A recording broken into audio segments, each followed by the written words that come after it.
다시 블레셋으로 망명한 다윗. 다시 블레셋으로 망명한 다윗, 이런 제목으로 말씀을 상고합니다.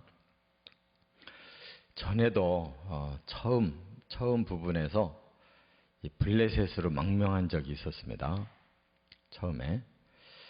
그런데 그때는 이제 블레셋 사람들이 다윗을 아주 경계했어요. 워낙 다윗이 이스라엘 나라에서 영웅 대접을 받고 있는 것을 블레셋이 잘 알고 있었기 때문에 저렇게 그 나라에서 대단한 영웅이 우리한테 넘어왔다는 것은 우리가 위험하다. 그때 잘못하면 죽을 뻔해서 다윗이 미친 채 하는 바람에 이제 그들이 그냥 관심을 끊고 그가 거기서 살아서 다시 나왔는데, 이제 수년 동안 이제 거의 그 피난 생활 이제 말기쯤 되는 거예요, 지금. 다시 한번 블레셋으로 또 들어가는 거예요. 왜냐하면 사울이 계속 추격을 하니까, 이스라엘 땅 안에 있을 때에는 사울은 왕이니까 어디든지 군대를 끌고 가잖아요.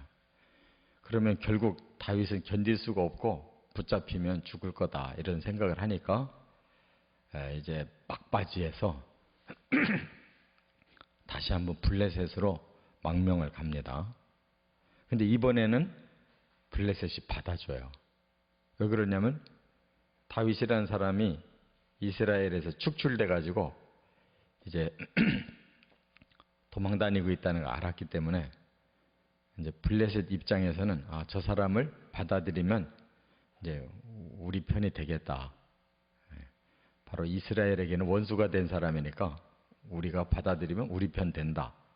이제 그런 생각을 갖게 돼서 받아들여요. 그런데 여기에 대해서 하나님은 침묵하고 계시다는 거, 이런저런 말씀이 없어요. 그래서 하나님이 허용은 하셨지만 기뻐하실 일은 아니었다는 거예요. 아무리 목숨이 위험해도 하나님이 미워하시는 블레셋을 서로 자기 몸을 피한다는 것은 정당한 건 아니었죠. 그래서 하나님 침묵하시고, 그래서 시련도 당해요.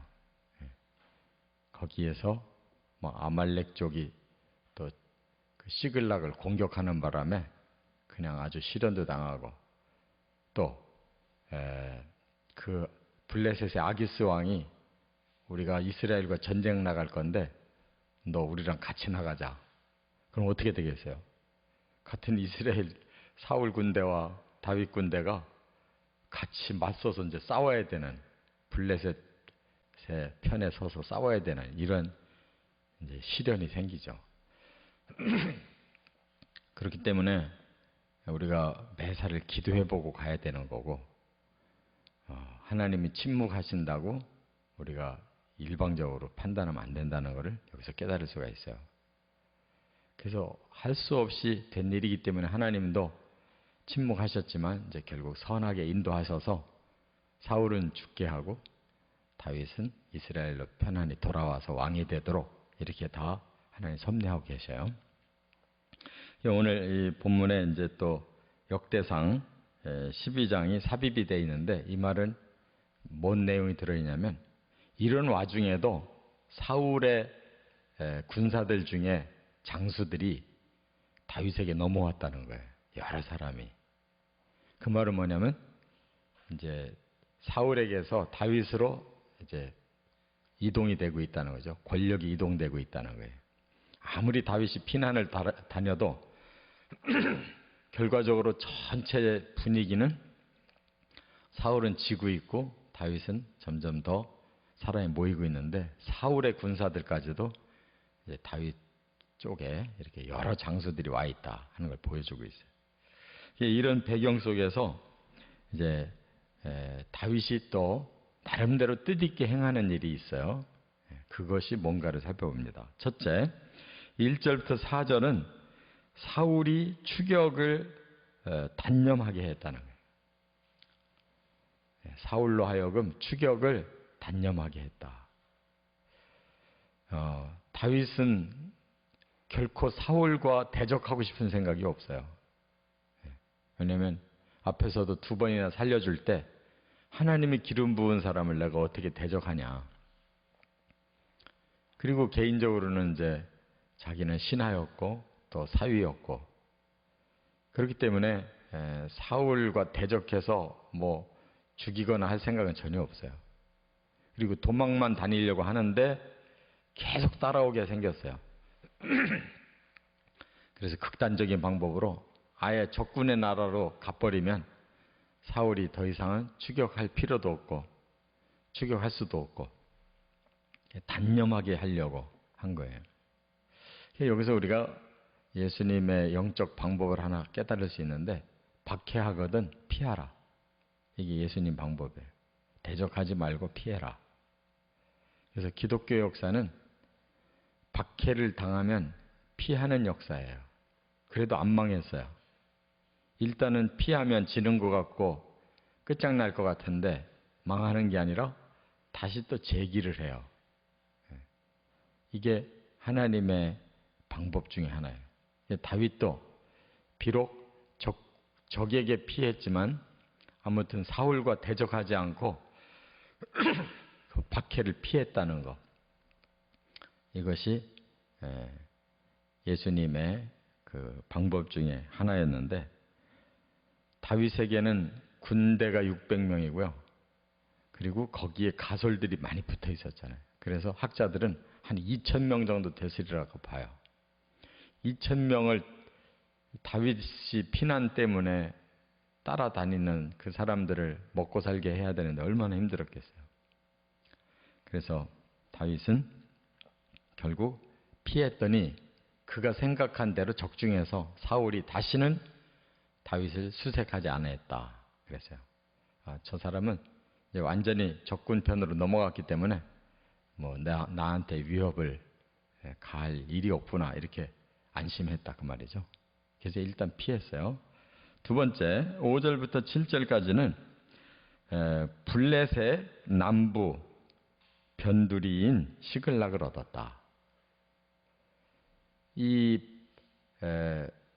지금 블레셋 나라는 5개 도시 성읍으로 이루어져 있는데 그 중에 제일 중심 성읍이 가드라고 하는 성읍이에요. 거기에 아기스라는 왕이 이제 블레셋 나라의 연합국의 왕인데 거기로 망명을 한 거거든요. 그러나 이 가드에 산다면 어떻게 되겠어요? 블레셋의 중심부에서 완전히 동화가 돼야 되잖아요. 그리고 그의 군대가 완전히 블레셋 군대에 그냥 포함이 돼버려야 되잖아요. 그러니까 다윗이 어떤 작전을 썼냐면 변두리 땅을 좀 달라고 이렇게 요청을 해요. 그래서 이 시글락이라고 하는 땅을 얻었다는 거예요. 블레셋의 남부 변두리에 있는 시글락을 이제 얻었는데 이 시글락 땅은 본래가 유다 땅이었어요. 정복을 할 때는 유다 지파에 속해 있었어요. 그런데 시므온 지파가 나중에 제대로 땅을 차지하지 못하는 바람에 유다 지파의 일부를 시므온에게 줬는데 그 땅 중에 하나가 시글락이에요. 그래서 시글락은 어디냐? 바로 유다 지파에서도 좀 남쪽, 이 남쪽에 붙어 있는데 그것을 블레셋이 공격해서 자기들 땅을 만들어 버렸어요. 그러나 이 블레셋 중심부에서는 멀리 떨어진 남쪽에 있는 시글락을 이제 얻어냈어요. 그 이유는 뭐예요? 블레셋으로 망명을 했으나 블레셋과 동화는 되지 않겠다는 거죠. 그래서 자기들끼리 따로 살면서 자기들의 신앙과 그런 정통성을 지키려고 하는 노력을 다윗이 하고 있다는 걸 알 수가 있어요. 그러니까 사울에게는 피해야 되겠고 또 하나님 앞에서 정통성은 지켜야 되겠고 하니까 그렇게 과거에 자기들 유다 땅이었던 곳 지금은 변두리고 방치된 땅 그 시골 성읍을 얻어서 거기서 이제 임시로 살게 됐는데 여기서 1년 4개월 살아요. 1년 4개월 망명 생활 하다가 이제 사울이 죽는 바람에 끝난 겁니다. 그러니까 다윗이 그 마음 중심에는 여전히 하나님이 계시고 선민 의식이 있어서 몸은 블레셋에 의탁했지만 마음만큼은 거기에 동화되지 않도록 이렇게 노력하고 있다는 것을 우리가 깨달아야 돼요. 끝으로 세 번째는 여기 8절부터 28장 2절까지 우리가 읽었는데 여기서는 이스라엘의 남방 적대 세력을 쳐부쉈다 하는 거예요. 이스라엘의 남방 적대 세력을 쳐부쉈어요. 이건 무슨 말이냐? 다윗이 가만히 있었던 게 아니에요. 이미 블레셋 가드 왕에게서는 멀리 떨어졌고 또 이 시글락에서는 저 애굽 쪽 경계 지역이 가까워요. 그런데 그쪽 지역에 이스라엘의 원수들이 살아요. 여기 어디라고 했는가 하면 그술과 기르스와 아말렉이라고 그랬는데 그 애굽 쪽에 붙어있는 그 민족들이 이스라엘을 계속 이렇게 괴롭힌 유다 지파를 괴롭힌 자들이거든요. 이참에 자기가 시글락에 사는 동안에 그냥 그쪽을 급습해가지고 그들을 다 쳐부숴요. 거긴 두 가지 목적이 있어요. 하나님의 선민을 공격했던 자들을 응징한다는 이러한 공의의 심판을 의미하고 또 하나는 식솔들이 어디서 먹고 살아요? 먹고 살 곳이 없는 거예요. 그러니까 그런 적들을 쳐서 노획물을 가지고 식솔들을 나눠주면서 살고 있는 거죠. 그래서 이렇게 말하자면 블레셋의 가드 왕이 모르게 이렇게 이스라엘의 적들을 계속 침으로써 애국을 하고 있는 거예요.